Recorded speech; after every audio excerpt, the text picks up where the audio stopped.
ಜೈಲು ಅಧಿಕಾರಿಗಳ ವಿರುದ್ಧ ರಾಜ್ಯ ಮಾನವ ಹಕ್ಕುಗಳ ಆಯೋಗಕ್ಕೆ ದೂರು ನೀಡಲು ಮುಂದಾದ ನಟ ದರ್ಶನ್ ಕುಟುಂಬ. ಈ ಕುರಿತಂತೆ ಬಿಗ್ ಬ್ರೇಕಿಂಗ್ ನ್ಯೂಸ್ ಬರ್ತಾ ಇದೆ, ಬನ್ನಿ ನೋಡೋಣ.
ನಟ ದರ್ಶನ್ಗೆ ಸೌಲಭ್ಯ ನಿರಾಕರಿಸಿದ ಆರೋಪದ ಮೇಲೆ ಬಳ್ಳಾರಿ ಜೈಲು ಅಧಿಕಾರಿಗಳ ವಿರುದ್ಧ ರಾಜ್ಯ ಮಾನವ ಹಕ್ಕುಗಳ ಆಯೋಗಕ್ಕೆ ದೂರು ನೀಡಲು ಕುಟುಂಬಸ್ಥರು ಮುಂದಾಗಿದ್ದಾರೆ.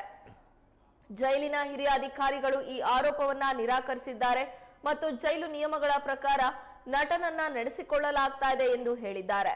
ಆಗಸ್ಟ್ 29ರಂದು ಬೆಂಗಳೂರು ಕೇಂದ್ರ ಕಾರಾಗೃಹದಲ್ಲಿ ದರ್ಶನ್ ಅವರಿಗೆ ವಿಶೇಷ ಸೌಲಭ್ಯ ನೀಡಿರುವ ಫೋಟೋಗಳು ವೈರಲ್ ಆದ ನಂತರ ನಟ ಮತ್ತು ಅವರ ಸಹ ಆರೋಪಿಗಳನ್ನ ರಾಜ್ಯದ ವಿವಿಧ ಜೈಲುಗಳಿಗೆ ಸ್ಥಳಾಂತರಿಸಲಾಯಿತು.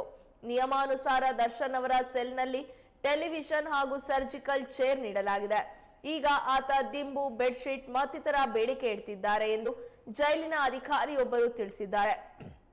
ಗುರುವಾರ ದರ್ಶನ್ ಅವರ ತಾಯಿ ಮತ್ತು ಇತರ ಕುಟುಂಬ ಸದಸ್ಯರು ಜೈಲಿನ ಸಂದರ್ಶಕರ ಕೊಠಡಿಯಲ್ಲಿ ಅವರನ್ನ ಭೇಟಿಯಾದರು. ದರ್ಶನ್ ಅವರು ಜೈಲಿನಲ್ಲಿನ ಅನುಭವಗಳನ್ನ ಕುಟುಂಬ ಸದಸ್ಯರೊಂದಿಗೆ ಹಂಚಿಕೊಂಡ ನಂತರ ಅವರು ತಮ್ಮ ವಕೀಲರೊಂದಿಗೆ ಈ ವಿಷಯವನ್ನ ಚರ್ಚಿಸಿದರು.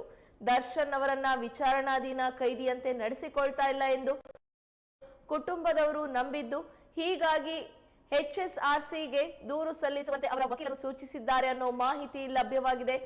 ಇನ್ನು ಜೈಲಿನಲ್ಲಿ ಟಿವಿ ಕೊಟ್ಟಿದ್ದಾರೆ, ಆದ್ರೆ ಅದರಲ್ಲಿ ಚಂದನ ವಾಹಿನಿ ಬಿಟ್ಟು ಬೇರೆ ಯಾವುದೇ ಚಾನಲ್ ಬರೋದಿಲ್ಲವಂತೆ. ಹಾಗಾದ್ರೆ ಟಿವಿ ಏಕೆ ಕೊಟ್ರು ಅಂತ ಪ್ರಶ್ನೆ ಮಾಡೋ ಹಾಗಾಗಿದೆ.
ರೇಣುಕಾಸ್ವಾಮಿ ಕೊಲೆ ಪ್ರಕರಣದಲ್ಲಿ ಜೈಲು ಹಾಕಿರುವ ನಟ ದರ್ಶನ್ ಅವರ ಡಿಮ್ಯಾಂಡ್ಸ್ ದಿನದಿಂದ ದಿನಕ್ಕೆ ಜಾಸ್ತಿ ಆಗ್ತಾಲೇ ಇದೆ.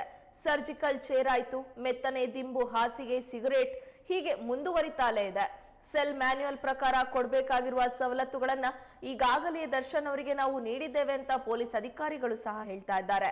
ಆದರೆ ನಟ ದರ್ಶನ್ಗೆ ಸೌಲಭ್ಯ ನಿರಾಕರಿಸಿದ ಆರೋಪದ ಮೇಲೆ ಬಳ್ಳಾರಿ ಜೈಲು ಅಧಿಕಾರಿಗಳ ವಿರುದ್ಧ ರಾಜ್ಯ ಮಾನವ ಹಕ್ಕುಗಳ ಆಯೋಗಕ್ಕೆ ದೂರು ನೀಡಲು ಕುಟುಂಬಸ್ಥರು ಮುಂದಾಗಿದ್ದಾರೆ. ಜೈಲಿನ ಹಿರಿಯ ಅಧಿಕಾರಿಗಳು ಈ ಆರೋಪವನ್ನ ನಿರಾಕರಿಸಿದ್ದಾರೆ ಮತ್ತು ಜೈಲು ನಿಯಮಗಳ ಪ್ರಕಾರ ನಟನನ್ನ ನಡೆಸಿಕೊಳ್ಳಲಾಗ್ತಾ ಇದೆ ಎಂದು ಹೇಳಿದ್ದಾರೆ. ಆಗಸ್ಟ್ 29ರಂದು ಬೆಂಗಳೂರು ಕೇಂದ್ರ ಕಾರಾಗೃಹದಲ್ಲಿ ದರ್ಶನ್ ಅವರಿಗೆ ವಿಶೇಷ ಸೌಲಭ್ಯ ನೀಡಿರುವ ಫೋಟೋಗಳು ವೈರಲ್ ಆದ ನಂತರ ನಟ ಮತ್ತು ಅವರ ಸಹ ಆರೋಪಿಗಳನ್ನ ರಾಜ್ಯದ ವಿವಿಧ ಜೈಲುಗಳಿಗೆ ಸ್ಥಳಾಂತರಿಸಲಾಯಿತು. ನಿಯಮಾನುಸಾರ ದರ್ಶನ್ ಅವರ ಸೆಲ್ನಲ್ಲಿ ಟೆಲಿವಿಷನ್ ಹಾಗೂ ಸರ್ಜಿಕಲ್ ಚೇರ್ ನೀಡಲಾಗಿದೆ. ಈಗ ಆತ ದಿಂಬು, ಬೆಡ್ಶೀಟ್ ಮತ್ತಿತರ ಬೇಡಿಕೆ ಇಡ್ತಿದ್ದಾರೆ ಎಂದು ಜೈಲಿನ ಅಧಿಕಾರಿಯೊಬ್ಬರು ತಿಳಿಸಿದ್ದಾರೆ. ಗುರುವಾರ ದರ್ಶನ್ ಅವರ ತಾಯಿ ಮತ್ತು ಇತರ ಕುಟುಂಬ ಸದಸ್ಯರು ಜೈಲಿನ ಸಂದರ್ಶಕರ ಕೊಠಡಿಯಲ್ಲಿ ಅವರನ್ನ ಭೇಟಿಯಾದ್ರು. ದರ್ಶನ್ ಅವರು ಜೈಲಿನಲ್ಲಿನ ಅನುಭವಗಳನ್ನ ಕುಟುಂಬದವರಿಗೆ ಹಂಚಿಕೊಂಡಿದ್ದಾರೆ. ತಮ್ಮ ವಕೀಲರೊಂದಿಗೆ ಈ ವಿಷಯವನ್ನ ಚರ್ಚಿಸಿದ್ದಾರೆ.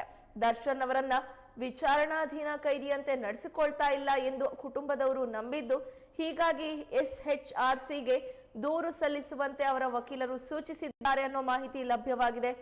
ಇನ್ನು ನಟ ದರ್ಶನ್ ಅವರಿಗೆ ಜೈಲಿನಲ್ಲಿ ಟಿವಿಯನ್ನ ಕೊಟ್ಟಿದ್ದಾರೆ. ಆ ಟಿವಿಯಲ್ಲಿ ಚಂದನ ವಾಹಿನಿ ಬಿಟ್ಟು ಬೇರೆ ಯಾವುದೇ ಚಾನೆಲ್ ಬರೋದಿಲ್ಲವಂತೆ. ಹಾಗಾದ್ರೆ ಟಿವಿ ಆದ್ರೂ ಯಾಕೆ ಕೊಡ್ಬೇಕಾಗಿತ್ತು ಎನ್ನುವಂತಹ ಪ್ರಶ್ನೆ ಮಾಡಿದ್ದಾರೆ.